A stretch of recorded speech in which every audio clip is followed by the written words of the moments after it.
요한복음 11장 11절에서 30절에 있는 말씀입니다. 이 말씀을 하신 후에 또 이르시되 우리 친구 나사로가 잠들었도다.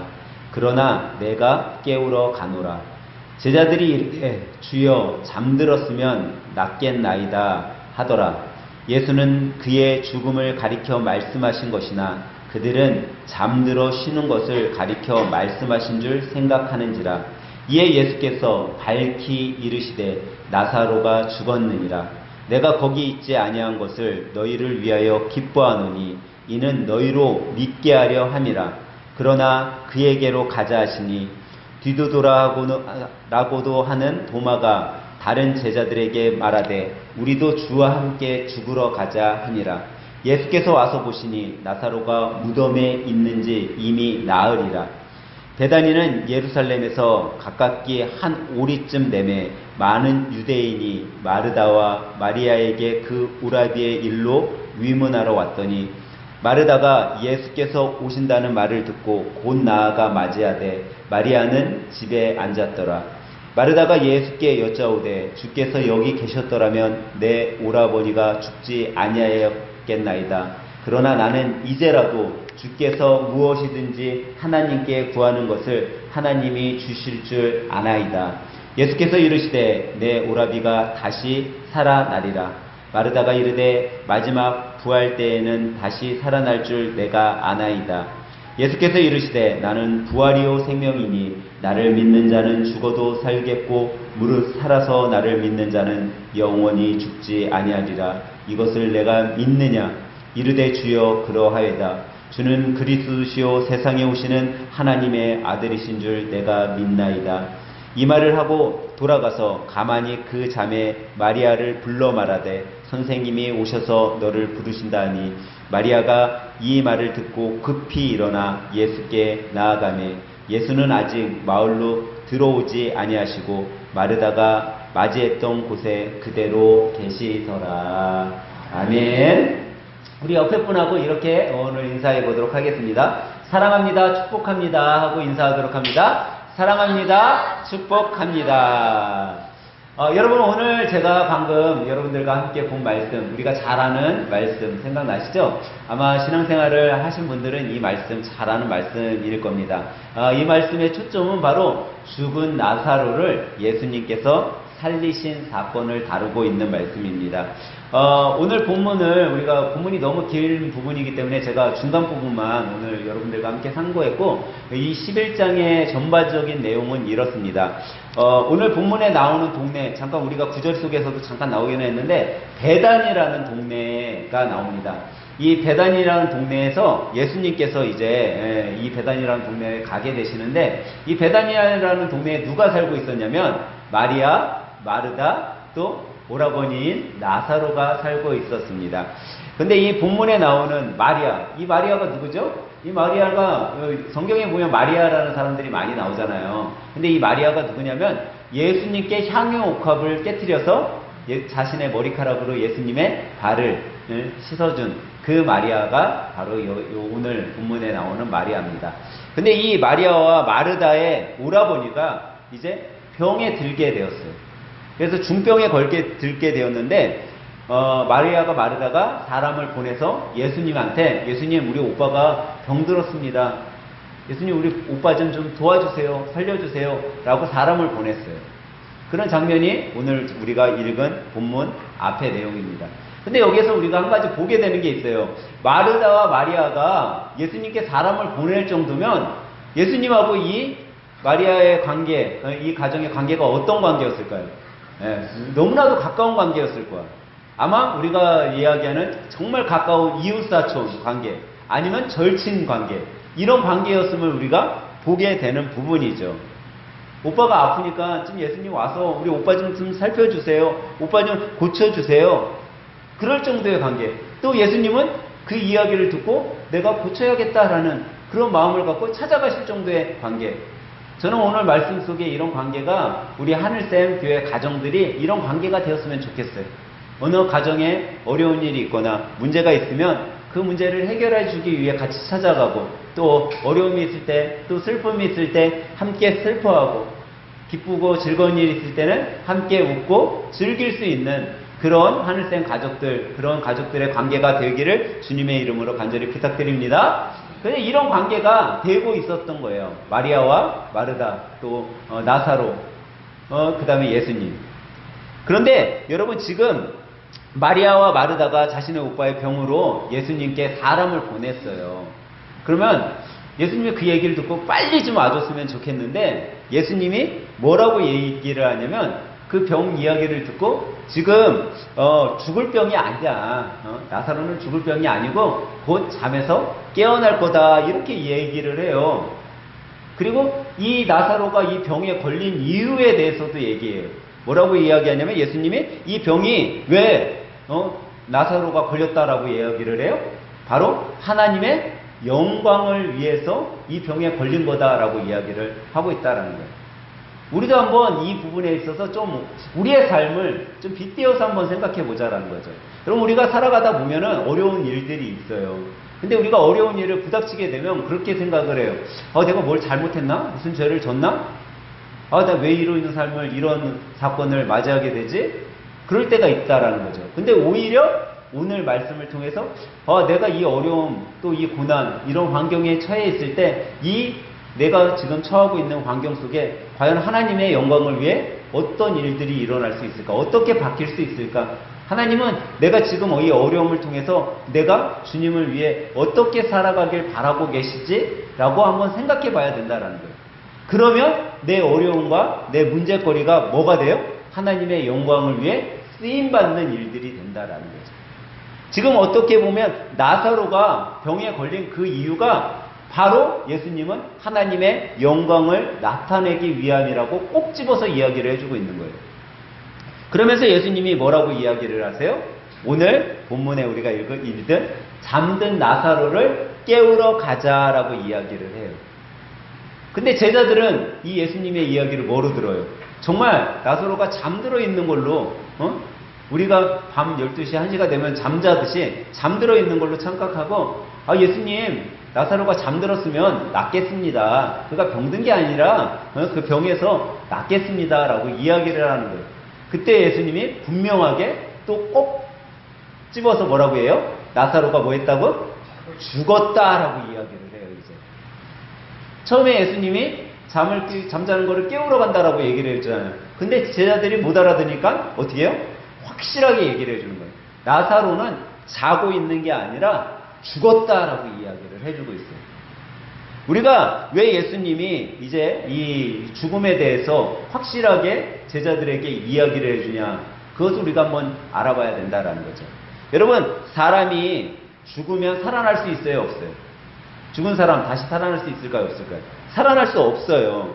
근데 예수님은 이제 이 나사로가 처음에는 잠들었다라고 얘기하더니 죽었다라고 이야기를 해요. 그리고 그가 왜 죽었는지, 그리고 그 죽은 자를 내가 왜 살리려 하는지를 이야기하고 있다라는 거예요. 죽었던 나사로를 내가 왜 살리려고 하냐면 다른 것이 아니라 너희들로 하여금 지금 나를 따라가고 다니고 있는 제자들, 이 수많은 사람들이 이 사건을 통해 내가 하나님이라는 것과 내가 바로 구원자 그리스도라는 것을 믿게 하기 위함이다라고 오늘 본문에 이야기해주고 있다라는 거예요. 그러니까 예수님이 나사로를 살리고자 하는 목적, 첫 번째는 뭐였어요? 하나님의 영광. 두 번째는 뭐예요? 그 이유가 자신이 하나님이라는 것, 자신이 구원자 예수 그리스도라는 것을 그들이 믿게 하기 위해서, 알게 하기 위해서 이제 이 죽은 나사로를 살리러 간다라는 거죠. 근데 제가 방금 말씀드렸듯이 죽은 사람이 살아나는 거 있을 수 있어요, 없어요? 없어요. 정말 어려운 일이에요. 근데 죽은 사람이 살아났다는 것을 우리가 무슨 단어를 사용하죠? 죽었던 사람이 살아났어. 뭐라고 이야기해요? 부활이라고 이야기를 해요. 그죠? 근데 이 부활, 여러분 예수님이 부활하심을 믿으십니까? 예수님이 부활하시면요 역사적 사건이에요. 역사적으로 일어난 일이라는 거죠. 이거는 진실된 일이에요. 그러니까 예수님이 살아난 거는 반드시 있었던 일이라는 거죠. 근데 이 예수님이 살아났다, 부활했다라는 것 속에 우리가 한 가지 알 수 있는 것은 뭐냐면 현생의 삶만 있는 것이 아니라 내세가 존재한다라는 거예요. 여러분, 많은 종교들이 내세에 대해서 이야기를 하질 않았었어요. 특별히 무교인 사람들은 내세를 믿어요, 안 믿어요? 무교인 사람들은 내세를 믿지 않아요.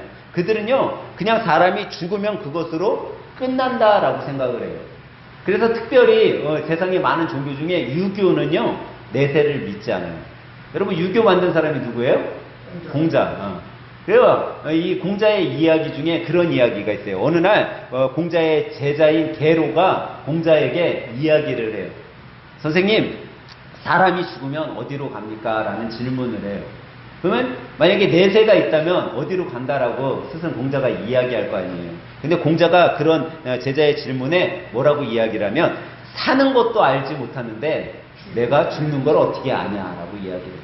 그러면서 현세는 중요하고 있지만 내세는 그렇게 중요하지도 않고 있을 수도 없다라는 의미로 이야기를 해요. 또 도가, 이 유교에는 도가라는 사람이 있잖아요. 이 도가도 자기 제자의 질문에 그렇게 이야기를 해요. 죽든 말든 뭔 상관이냐. 사람이 죽든 말든 뭔 상관이야. 어차피 자연의 도 앞에서는 다 쓸모없는 인생인데 뭐가 그리 죽은 후의 것을 궁금해하려 하느냐라는 이야기를 하면서 유교는 별로 이 내세에 대해서 이야기를 하지 않아요. 근데 우리가 세상 종교 많이 있잖아요. 요 근래에 들어 아니면 20세기가 넘어들면서 내세에 대해서 별로 이야기를 안 하던 종교들이요, 내세에 대해서 엄청난 관심을 갖고 이야기를 하고 있는 것을 우리가 보게 돼요. 사실 19세기 정도까지만 해도 오로지 내세에 대해서 이야기하는 거는 기독교만이 중요하게 여기고, 여러분, 우리가 앞으로 예수님 오실 때 다 심판받고 그때 우리는 갈아지는 지옥으로, 알곡들은 천국으로 갑니다. 내세를 정말 중요시 여겼어요. 근데 어느부턴가 세상의 종교들이 이제 하나둘 내세에 대해서 중요하게 여기죠. 여러분, 불교 내세 얘기해요, 안 얘기해요? 내세 얘기해요. 그들은 뭐라고 얘기해요? 현세의 업보대로 뭐 한다고 해요? 나중에 환생한다고 얘기를 해요. 그래서 현세에 지금 잘 살았어, 착하게 살았어, 사람들에게 유익을 주고 살았어. 그러면 어떻게 환생해요? 사람으로 환생을 해요. 근데 잘못했어. 뭘로 환생해요? 동물로 환생해요. 곤충으로도 환생을.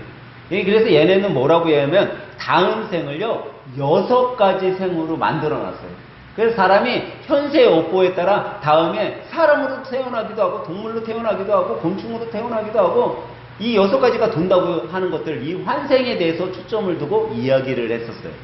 근데 어느 날부터인가 이 환생보다 더 초점을 어디다가 두고 있냐면 극락이라는 곳에 초점을 둬요. 이 불교의 고리는 뭐냐면요, 사람이 업보를 통해서 사람으로 환생할 수 있지만 이 사람으로 환생해서 계속 이것이 착함이 계속 유지되면 나중에 영원한 극락에서의 삶을 살아간다라는 것을 이야기해요 있어요. 그러니까 다시 말하면 환생은 뭐야? 우리가 얘기하는 부활을 조금 변형시켜놨어요. 극락은 뭐예요? 천국이야. 천국에서 이제 영원히 산다라고 이야기를 하는 거예요. 옛날에는 환생, 사람으로 다시 환생하는 거에 초점을 뒀어요. 야, 다시 너네들 나중에 사람으로 살아야 되지 않냐? 동물로, 돼지로, 개로 사는 것보다 착한 일에서 다시 사람으로 태어나야 되지 않아? 이것에 초점을 두던 불교가 극락이라는 영원한 천국, 거기에서 살아야 되지 않냐라고 바꾸고 있다라는 거예요. 여러분, 유대교 우리가 잘 알잖아요. 이 유대교는요 명확하게 사후세계를 이야기하지는 않아요. 여러분, 유대교는 뭐를 믿어요? 성경을 믿어요. 근데 뭘 믿어요? 구약만 믿어. 구약. 신약을 안 믿어요. 근데 이 구약만 믿잖아요. 근데 이들은 구약을 믿으면 천국도 믿고 이래야 되잖아요. 근데 그들은요 사실 영혼의 존재를 믿어요. 그리고 저승도 믿어. 근데 사실 엄밀하게 천국을 믿지 않아요. 그들은 뭐를 믿냐면 세월이라는 걸 믿어요. 왜 세월을 믿냐면 우리가 그 사무엘상 28장에 보면요, 사울이 이제 귀신이 들리잖아요. 귀신이 들려가지고 이제 그가 악령에 의해서 지배를 당해. 하나님은 그를 떠나. 그랬을 때 그가 막 부들부들 떨고 그러다가 신접한 여인을 만나요. 이 사무엘상 28장에 보면. 근데 이 신접한 여인에게 뭐라고 얘기하냐면 자기가 변장을 하고 가요. 사울 왕인 척하지 않고 변장을 하고 이 신접한 여인을 만나.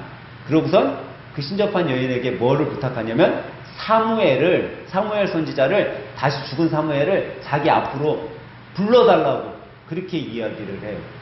근데 그 28장에 보면 이 사무엘이 어디 있다라고 나오냐면 세월이라는 곳에 있다라고 이야기를 해요. 그러니까 사람은 무조건 다 죽으면 구약 말대로 세월이라는 곳에 다 머물게 된다. 그곳에서 신접한 이 여인이 사무엘을 불러내요. 그래갖고 사무엘을 만나. 부들부들 떨어, 이 사울이. 그러니까 사람은 죽으면 다 세월이라는 곳에 가잖아요. 구약 성경 말씀이니까. 그러니까 천국은 믿지 않고 이 구약을 믿는 유대인들은 천국의 중요성, 예수님이 오시는 심판의 중요성은 싹 믿지 않고 어디만 중요해? 세월에 가냐 안 가냐, 세월에서의 사람이 머무냐 못 머무냐, 여기 이것이 중요한 거예요. 그리고 우리가 잘 아는 이슬람교 뭐 믿어요? 알라 믿잖아. 알라가 우리말로 얘기하면 하나님이에요. 하나님을 믿는데 이 이슬람교는 뭐를 중요시 얘기해요? 이 이슬람교는 천국보다 격은 좀 떨어지지만 낙원이라는 걸 만들어놨어요.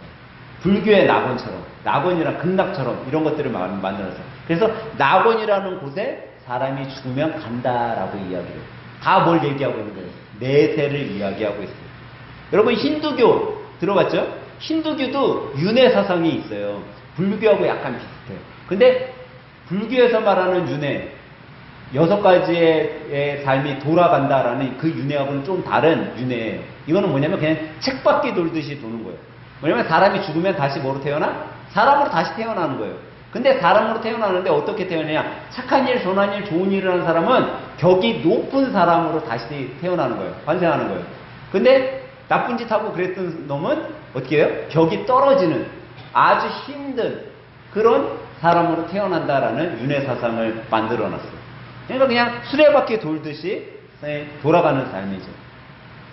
근데 여러분, 이 수많은 종교들이 내세를 이야기하고 있지만 부활을 이야기하는 종교가 있어요, 없어요? 없어요.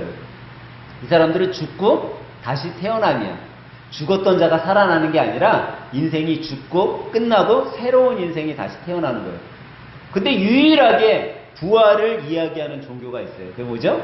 기독교예요. 그래서 우리는요, 사실 종교라고 얘기를 하지 않아. 신앙생활 오래 하신 분들은 종교라고 하지 않고 우리는 신앙이라고 얘기를 해요. 그러니까 우리는 신앙생활을 하는 사람들이죠.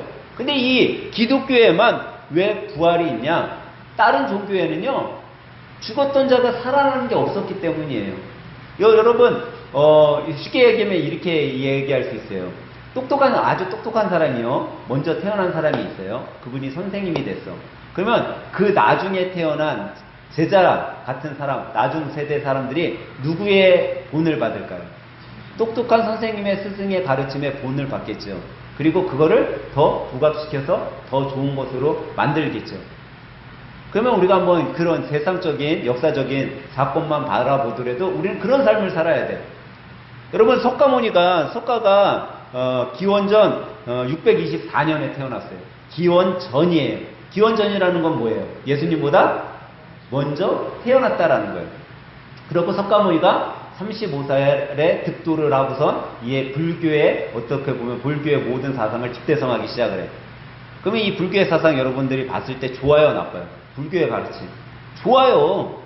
그러면 예수님이 그 후에 태어났어. 600년도 더 지나서 태어났어. 그러면 누구의 사상을 따라서 살아가야 될까요?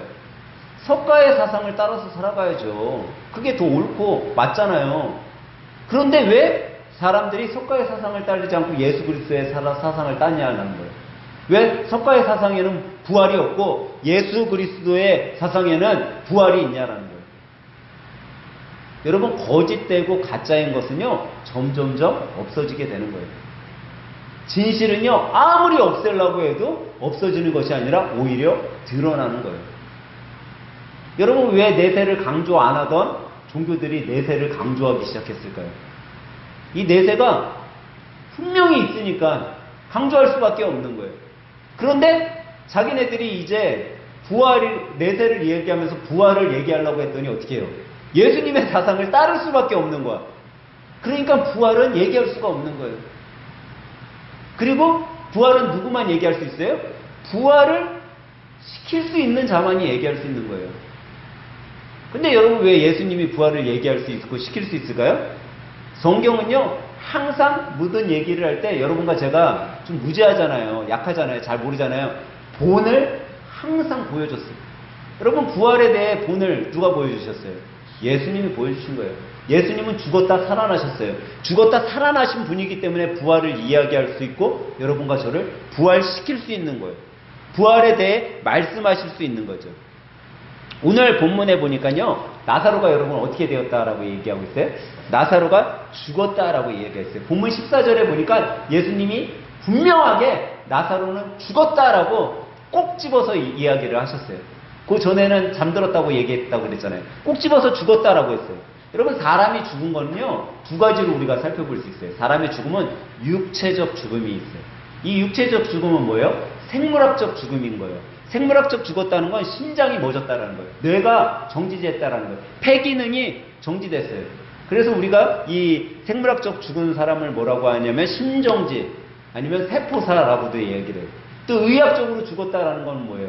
뇌 기능이 완전히 정지된 것을 의학적으로 죽었다고 그래요. 그래서 내사 상태에 빠졌다고 그러잖아요. 이 내사 상태에 빠졌다라는 사람들을 심폐사라고 동일하게도 이야기를 해요. 이게 육체적 죽음인 거예요. 근데 이 육체적 죽음을 뭐 의학적으로 생물학적으로만 얘기하고 있는 것이 아니라 성경은 이 육체적 죽음을 확실하게 이야기하고 있어요. 성경에서는 뭐라고 얘기하냐면 히브리서 9장 27절에 보면 한 번 죽는 것은 사람에게 정해진 것이요 그 후에는 뭐가 있다? 심판이 있다라고 이야기를 해요.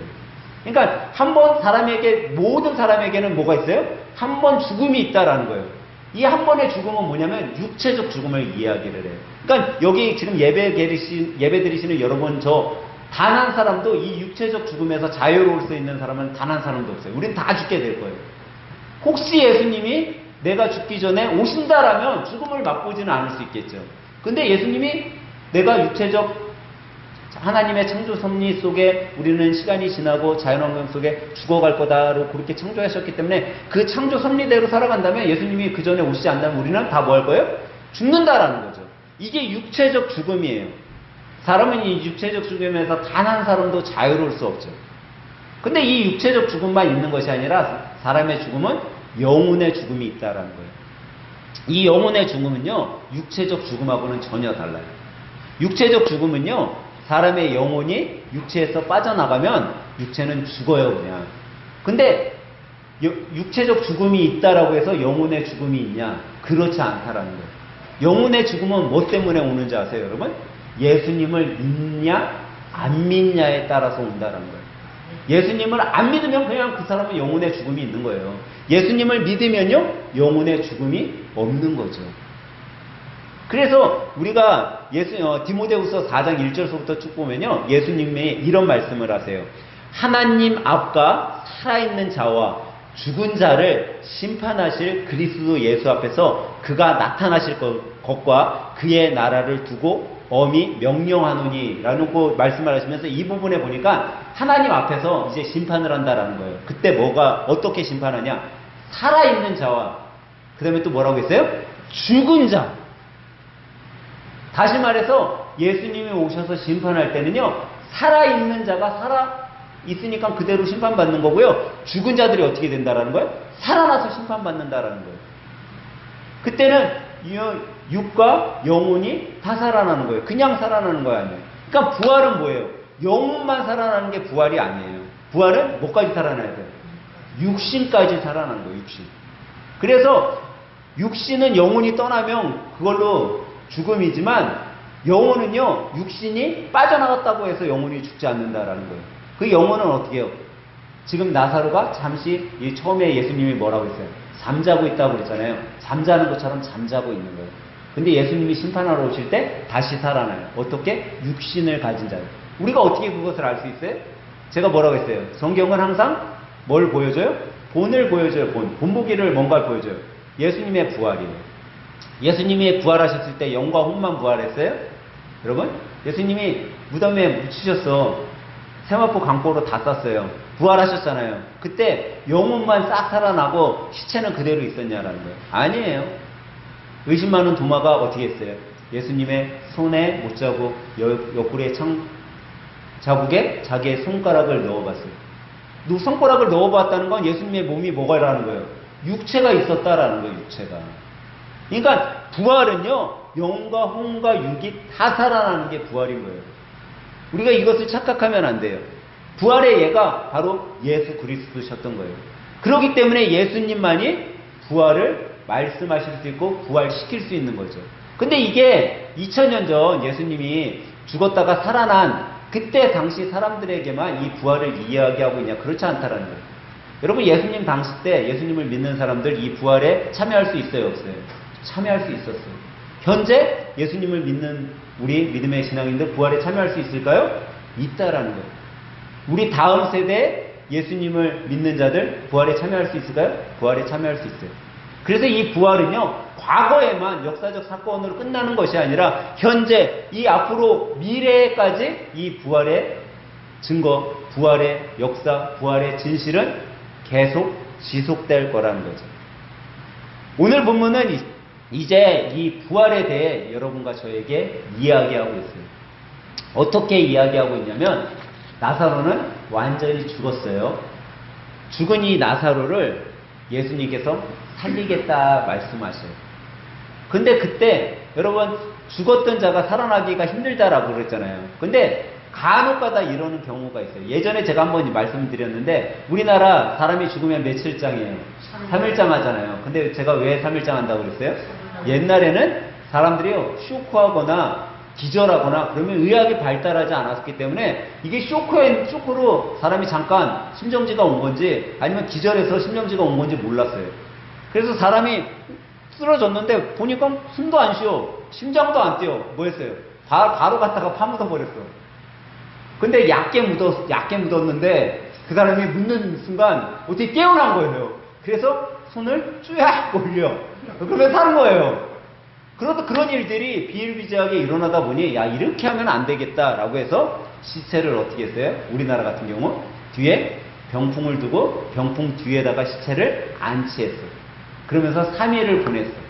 그러다 보니까 3일 후에 쇼크나 기절했던 사람들은 그 사이에 어떻게 해요? 깨어났어. 그러면 사람들이 막 놀라는 거 죽은 사람 살아났다고. 근데 그거는요 육체적 완전 죽음이 아니었던 거예요. 쇼크나 심장마비 잠깐 뭐 기절해서 그걸로 인해 다시 심장이 뛰고 그러면 살아났었던 거예요. 그리고 또 3일장 왜 했냐면 3일장 같은 걸 왜 했냐면 유족들이 좀 위로함을 받으라고 그런 것들을 줬던 거예요. 근데 이 나사로가 이제 죽자 뭐라고 오늘 본문에 나오면 마르다가 뭐라고 해요? 예수님이 야 나사로 살리러 가자라고 이야기하니까 뭐라고 해요? 예수님 우리 오빠가 죽은 지 벌써 며칠이 됐어요. 3일이 지났어요. 사흘이나 됐는데 무슨 살린친다는 거예요. 지금 무덤에 가까이 가면 우리 오빠의 썩은 냄새가 진동을 해요 라고 이야기를 해요. 여러분 유대지방은요 온난 다습해요. 우리 지금 여름처럼 그런 기후예요. 그러니까 사람이 죽으면 신체가 움직이질 않잖아요. 다 정지됐잖아요. 그럼 뭐 할까요? 다 죽었으니까 부패하기 시작을 하는 거예요. 그러니까 이 더운 날 여러분들 시체를 바깥에다 놓잖아요. 아무것도 안 하고 바깥에다 딱 놓으면요 하루가 지나면 바로 부패해요. 코 이런 데서요 구데기가 막 보글보글 나오는 게 사람 시체인 거예요. 그러니까는 마르다의 이야기가 맞잖아요. 지금 사흘이나 지나서 우리 오빠 시체에서 썩은 냄새가 나는데 뭘 살리겠다고 예수님 그러세요 라고 이야기를 해요. 그리고 또 지금 육체적 죽음 속에 우리가 무슨 장면을 보냐면 이제 나사로가 죽었어요. 돌무덤에 갖다 묻으려고 하니까 어떻게 해서 묻었다고 그랬어요. 오늘 본문 장면에 이 시체를 어떻게 했어요? 싸요. 어떻게 돼? 얼굴에는 수건으로 그 다음에 온몸을 뭐로 감아요? 군대로 감아요. 뭐를 만든 거야? 미라를 만든 거죠. 여러분 미라로 만들었으면 사람이 살까요? 죽을까요? 네? 잘 모르시는 분들이 있는 것 같은데 오늘 집에 가서 뭐 이제 자녀분들이 있으면 얘들아 엄마 얼굴에다가 수건 좀 갖다 놓고 군대로 칭칭칭칭 한번 좀 감아갖고 나를 사흘만 방에다가 나 줘봐라. 내가 사나 죽으나 한번 경험해보세요. 여러분 살 수 있나? 산 사람도 여러분 수건으로 맞고 군대로 칭칭 감으면 사흘 동안 그렇게 방치하면 살까요? 죽을까요? 잠깐 쇼크 와가지고 잠깐 기절했던 사람이라도 그렇게 감아놨다면 여러분 살까요, 죽을까요? 죽어요. 살 수 없어. 그런데 그런 지금 자기의 오라버니 무덤 속에 묻혀있고 사흘이 지난 오라버니를 살리러 가겠다라고 예수님이 얘기하니까 예수님 이건 있을 수 없잖아요. 우리 오빠는 죽었는데요. 그 이야기를 지금 하고 있는 거예요.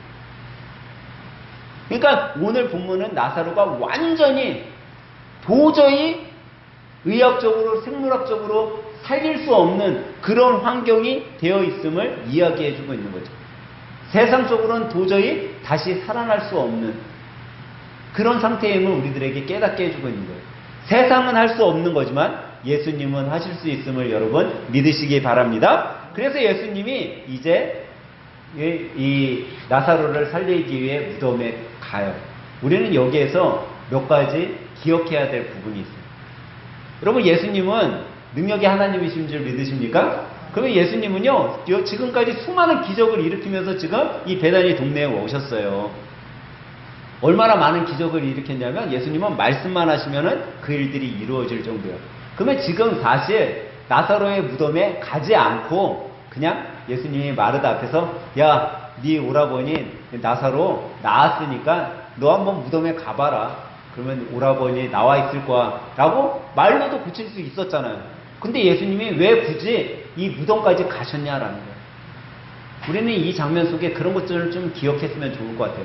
예수님이 나와 함께 할 때 기적이 일어난다라는 거예요. 여러분 우리가 기적을 받는 삶을 살아가고 싶잖아요. 그러면 내가 예수님과 함께 해야 된다라는 거예요. 함께 하는 곳에 기적이 일어나는 거예요. 예수님은 이제 나사로와 함께 하기 위해 이 무덤에 찾아갔어요. 이제 함께 하기 위해 찾아갔을 때 뭐가 이제 문제가 하나 있었어요. 이 유대 지방의 돌무덤은 어떻게 돼 있어요? 네, 불을 파고 큰 돌을 갖다가 막아놨어. 그럼 예수님이 바깥에서 안에 있는 나사로에게 나사로야 나와라 했을 때 나사로가 이 큰 거대한 돌을 혼자 초능력자처럼 슈퍼맨처럼 밀고 나올 수 있냐라는 거예요. 못 나오잖아요. 그러니까 예수님이 뭐라고 해요? 사람들에게 돌을 옮겨 놓으라고 얘기해요. 여러분 우리가 예수님과 함께하고 싶잖아요. 우리가 함께하려고 할 때 우리 앞에 장애가 무조건 있어요. 그 장애, 이 돌무더기와 같은 이 돌문과 같은 장애를요 여러분 제하지 않고서는 예수님과 함께할 수 없는 거예요. 여러분들이 신앙생활 열심히 하려고 할 때 내가 믿음생활 이제라도 내가 정말 신앙인으로서 잘 살아봐야지 라고 다짐했을 때요 참 신기하게도 그 다짐, 그 마음을요 막고자 하는 장애들이 나타나요. 그때 여러분 이 장애물을 우리가 제하지 않으면요 예수님과 함께 할 수 없어요. 어쩌면 그것을 우리들에게 깨닫게 해주는 말씀일지도 몰라요. 이제 이 돌무더기를 치워놨어요. 그리고 예수님이 나사로를 만나러 가죠. 근데 마르다의 모습을 우리는 여기서 또 한번 보게 되죠. 마르다에게 예수님이 이야기를 해요. 마르다야, 너 오빠 내가 낫게 할 수 있어. 살릴 수 있어. 죽었던 오빠 고칠 수 있어. 살릴 거야. 너네 오빠 죽었던 오빠가 살아날 걸 믿느냐라고 질문을 해요. 그때 마르다가 뭐라고 얘기해요? 믿어요 예수님. 그런데 예수님이 장차 이 땅에 오셨을 때 그때 사람들은 다 부활할 거고 그때 우리 오빠도 부활할 거예요 라고 이야기를 해요.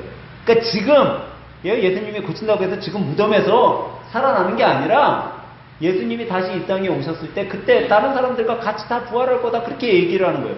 그랬더니 예수님이 다시 마르다에게 나는 부활이요 생명이다. 너가 그거 믿어? 너네 오빠 나을 걸 믿어? 그랬더니 이제 마르다가 이렇게 얘기를 해요.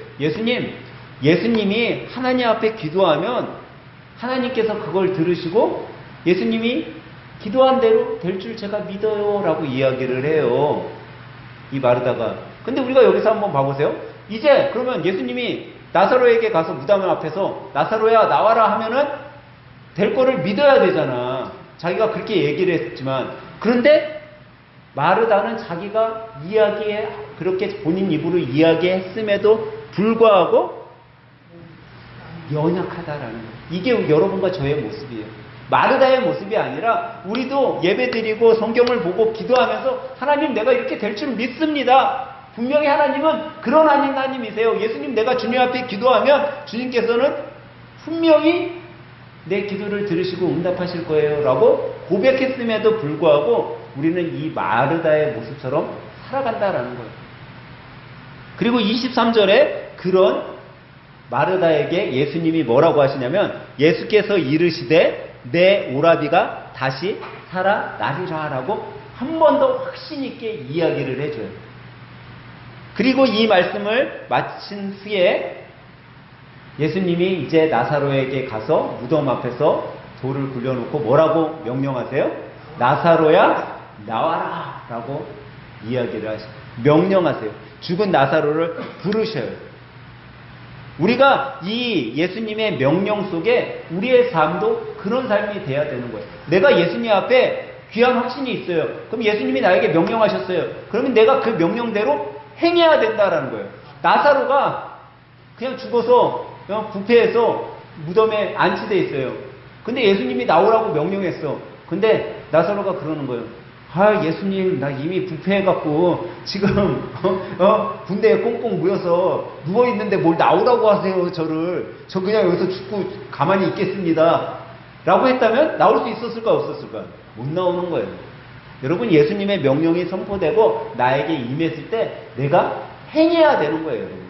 행할 때 기적이 일어나는 거예요. 행할 때 기적을 처음 체험하게 되는 거죠. 여러분, 믿음은요, 어떻게 보면요, 내가 하나님의 말씀에 순종하겠다라는 행함인 거예요. 그래서 믿음의 성도들은요, 행함이 있을 때 이 믿음이 성장하는 거죠.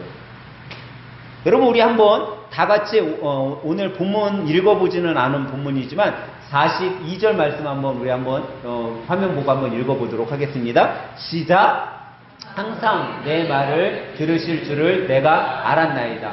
그러나 이 말씀하옵는 것은 둘러선 무리를 위함이니 곧 아버지께서 나를 보내신 것을 그들로 믿게 하려 함이니이다. 예수님이 나사로를 이제 살리셨어요. 나사로가 예수님의 명령을 통해 걸어 나왔어요.